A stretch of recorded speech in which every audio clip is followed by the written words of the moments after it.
Kalau Pak Jokowi jelas dia sebagai kader PD Perjuangan, tapi pimpinan partai yang lain itu ternyata juga ikut hadir. Ya Caimin nggak hadir langsung karena katanya sedang haji gitu ya. Tapi itu diwakilkan oleh orang lain dari PKB yang juga hadir di acara ini. Sehingga dari saya gitu, kayaknya Prabowo nggak cuma ditinggal oleh Pak Jokowi, tapi juga oleh PKB.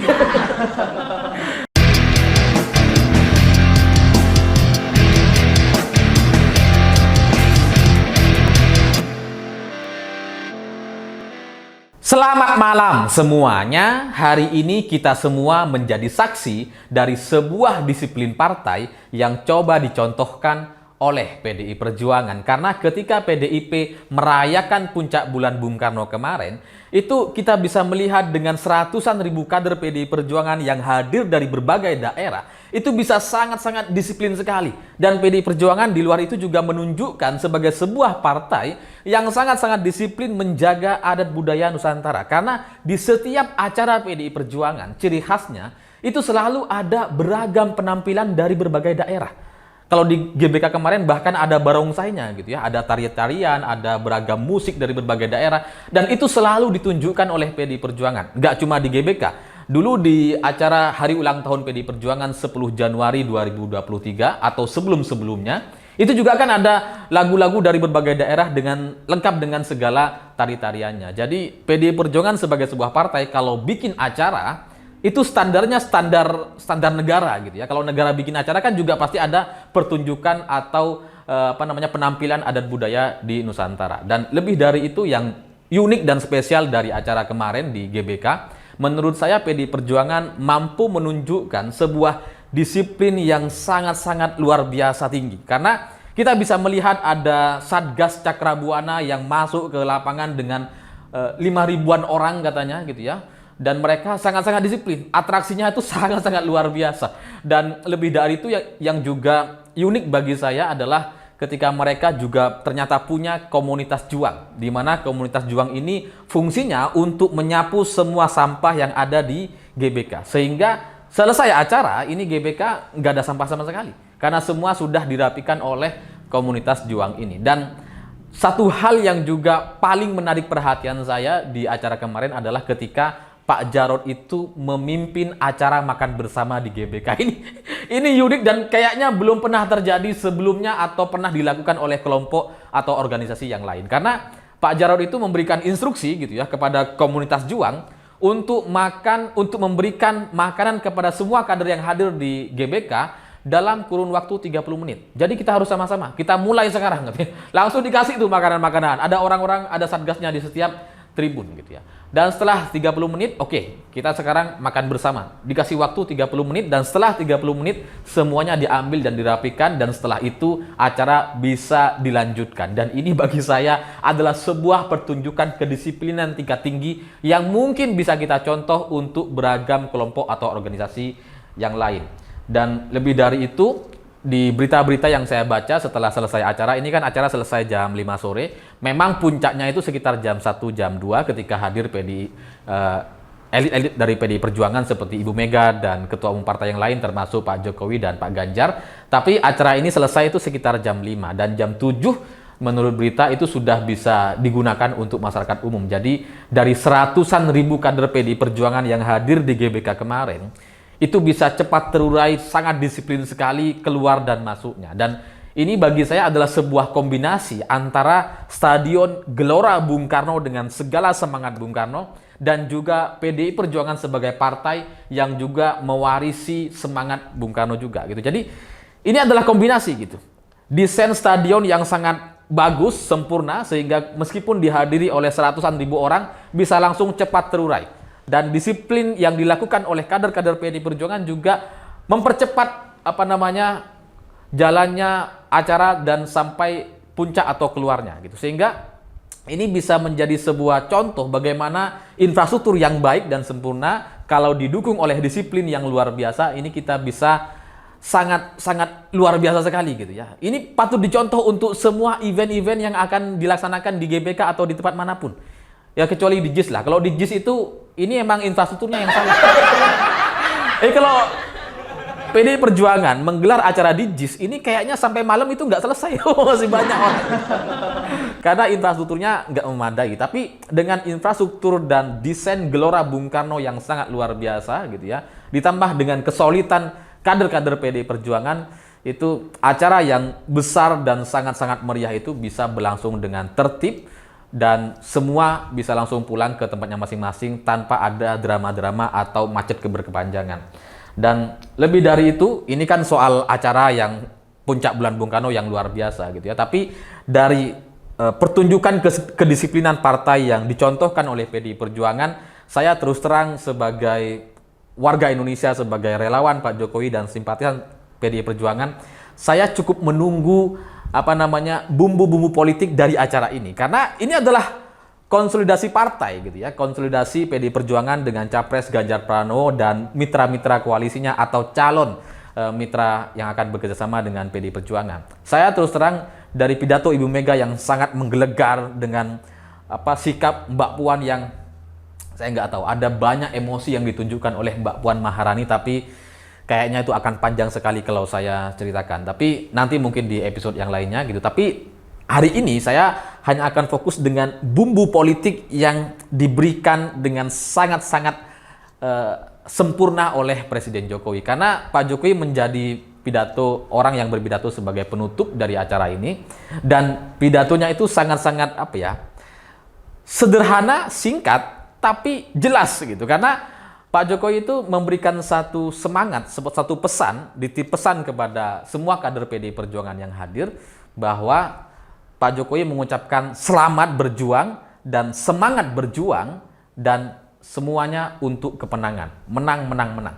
Jadi sampai 3 kali Pak Jokowi itu mengulang kalimat atau kata menang, menang, menang gitu. Jadi ini adalah sebuah sikap politik yang ditunjukkan oleh Pak Jokowi sebagai kader PDI Perjuangan, bahwa dia sampai hari ini juga masih dan akan selamanya mendukung Ganjar Pranowo sebagai calon presiden dari PDI Perjuangan. Dan jadi dari semua drama-drama politik yang bisa kita saksikan selama beberapa bulan terakhir, dari yang mulai ada koalisi besar gitu, ada Prabowo ke Solo bertemu Gibran dan sebagainya, nampaknya kemarin juga sudah berakhir sempurna gitu, karena Mas Gibran dengan Bobi sebagai sesama kader PDI Perjuangan sebagai kepala daerah di 2 kota yang berbeda kemarin juga hadir gitu, sehingga ya sampai sekarang Pak Jokowi dengan keluarga itu masih solid bersama PDI Perjuangan dan akan mendukung capres dari PDI Perjuangan.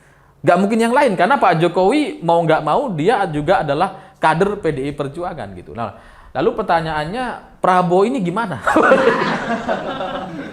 Ini yang menarik gitu, karena saya benar-benar menunggu pernyataan atau sikap Presiden Jokowi di acara puncak bulan Bung Karno atau di konsolidasi partai kemarin gitu. Apakah akan ada pernyataan sikap kepada Pak Ganjar atau hanya normal atau datar-datar saja? Ternyata sikapnya jelas gitu ya. Semangat berjuang, selamat berjuang, dan untuk menang. Untuk menang sampai 3 kali. Ya dalam bahasanya PDI Perjuangan ini semangat hat-trick lah, supaya PDIP bisa menang di 3 pemilu gitu. Jadi ya ini menunjukkan bahwa Pak Jokowi ya akan mendukung Pak Ganjar gitu. Nah, Prabowo Subianto kayaknya kalau kita ngelihat dari orang-orang yang hadir di GBK kemarin, kayaknya Prabowo juga sudah ditinggalkan oleh Pak Jokowi dan kawan-kawannya. Karena kalau Pak Jokowi jelas dia sebagai kader PDI Perjuangan, tapi pimpinan partai yang lain itu ternyata juga ikut hadir. Ya Caimin nggak hadir langsung karena katanya sedang haji gitu ya. Tapi itu diwakilkan oleh orang lain dari PKB yang juga hadir di acara ini. Sehingga dari saya gitu, kayaknya Prabowo nggak cuma ditinggal oleh Pak Jokowi, tapi juga oleh PKB. Ya karena kalau PAN dan Golkar hadir di acara puncak bulan Bung Karno itu cukup wajar, karena salah satu anggota koalisinya yaitu P3 itu sudah resmi mendukung Ganjar Pranowo. Jadi kalau Golkar dan PAN ikut hadir di acara puncak bulan Bung Karno itu masih ada hubungannya lah, karena P3 hadir di sana sudah menjadi mitra koalisi bersama Pak Ganjar gitu ya. Jadi masih cukup masuk akal atau logis.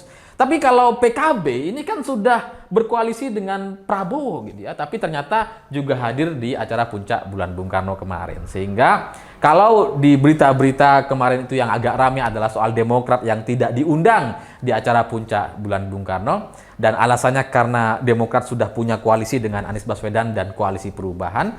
Ini kan menunjukkan bahwa ada perbedaan antara Demokrat dengan PKB. Kalau Demokrat sudah nggak bisa berkoalisi atau bekerjasama untuk Pilpres 2024 karena sudah punya koalisi, tapi PKB itu kayaknya masih bisa. Ya, karena Ibu Mega juga menyampaikan bahwa 3 partai yang masih mikir-mikir dan sebagainya, ya silahkan katanya. Kalau mau ikut, ayo, enggak juga nggak apa-apa, nggak ada paksaan. Itu kan menunjukkan masih ada peluang bagi PKB untuk bergabung dengan Ganjar Pranowo, sehingga dalam kesimpulan saya, Prabowo juga kayaknya akan ditinggalkan oleh PKB atau mitra koalisinya. Tapi ya begitulah politik gitu ya. Namanya sebuah hubungan politik itu selalu selalu dinamis.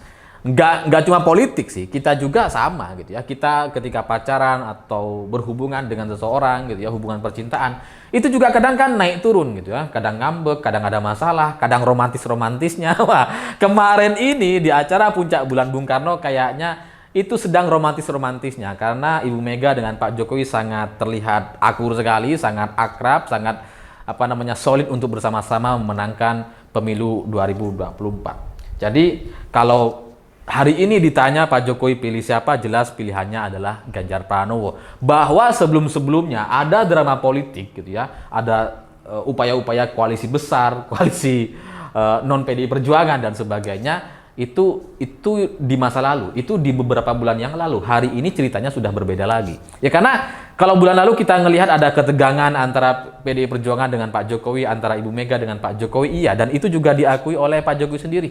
Karena Pak Jokowi juga bilang, ya sebagai anak itu memang kadang ada anak yang nakal. Yang nakal maksudnya Pak Jokowi gitu.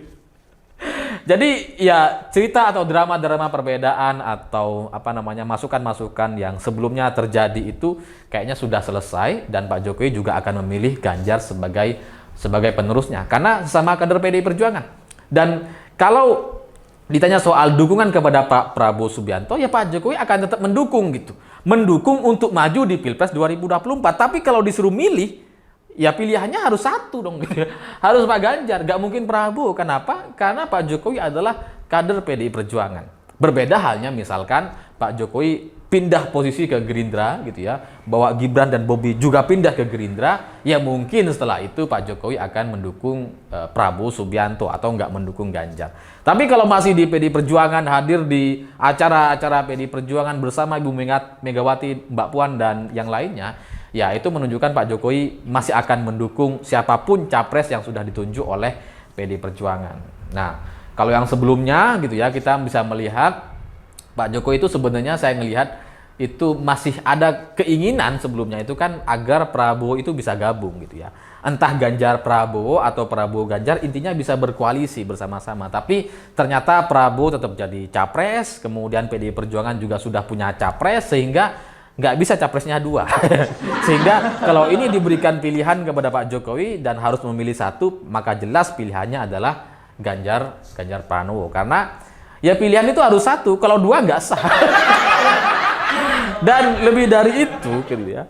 Saya juga yang agak spesial adalah dari kehadiran Andika Perkasa, Jenderal Andika Perkasa. Karena Andika Perkasa ini kan bagi saya awalnya gitu ya, adalah bagian dari kekuatan yang mendukung Prabowo Subianto. Karena Pak Hendro itu kan ya cukup dekat dengan Prabowo atau mendukung Prabowo setahu saya dalam informasi yang saya dapatkan sebelumnya. Jadi ketika Andika Perkasa hadir di acara Puncak Bulan Bung Karno kemarin, bagi saya itu adalah elemen of surprise yang disiapkan oleh PDI Perjuangan dan nampaknya benar-benar gerak senyap yang dilakukan oleh PDIP dan semua elitnya gitu ya, itu sudah sangat-sangat luar biasa sehingga Prabowo itu saya nggak tahu apakah Prabowo sadar atau enggak gitu karena kayak digrogoti gitu ya. Beragam kekuatan yang dimiliki oleh Prabowo hari ini sudah ikut kepada PDI Perjuangan atau bersama-sama dengan Pak Jokowi. Dan ya termasuk PAN, Golkar itu kan kayaknya lebih cenderung ikut Pak Jokowi dibandingkan Prabowo Subianto. Sehingga ya ke depan kayaknya dalam analisa saya mungkin Prabowo pada akhirnya akan kembali bergabung dengan Demokrat dan PKS. Sementara Golkar, PAN, dan PKB kayaknya juga akan mendukung Ganjar Pranowo bersama-sama dengan PDI Perjuangan, sehingga ini hanya akan terjadi dua pasang calon kayaknya gitu ya. Jadi ya selamat kepada Prabowo Subianto gitu ya, karena sudah diberikan dukungan oleh Presiden Jokowi sebatas dukungan, tapi kalau soal pilihan jelas pilihannya adalah Ganjar Pranowo. Ya karena kenapa Pak Jokowi mendukung gitu ya? Kenapa mendukung Prabowo? Ya sebenarnya kalau kita perhatikan, Pak Jokowi nggak cuma mendukung Prabowo, tapi juga mendukung Airlangga, Pak Erik, Sandiaga Uno, ya dukung semua tuh. Karena semua adalah anak buah atau menteri-menteri di kabinet kerja, sehingga Pak Jokowi sebagai presiden, sebagai pemimpin, merasa sukses kalau anak buahnya bisa berlaga di Pilpres 2024. Jadi dukung semua tuh. Tapi kalau soal pilihan, wah itu tetap merah, tetap Ganjar Pranowo. Ya semoga itu bisa dipahami gitu ya buat teman-teman yang mungkin bingung dengan sikap presiden yang selama ini ikut mendukung nggak cuma Ganjar Pranowo gitu. Karena ada perbedaan antara dukungan dan pilihan. Saya pikir itu. Terima kasih sudah menonton. Begitulah kura-kura.